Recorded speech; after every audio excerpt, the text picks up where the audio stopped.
My story started off with my own housing insecurities before there was ever any children involved. That trickled into when there was a child involved, that just got worse, right? So I was actually thankfully couch surfing by the time I found out I was pregnant, but unfortunately that led the person to kicking me out.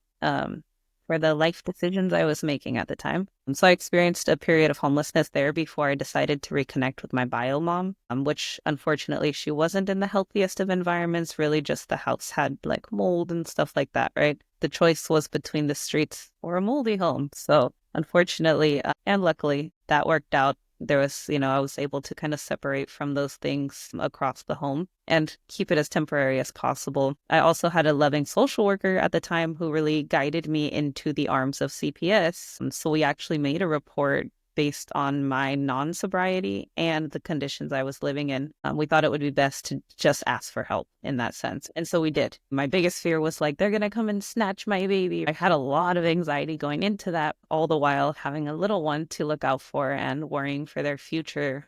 It ended up working out.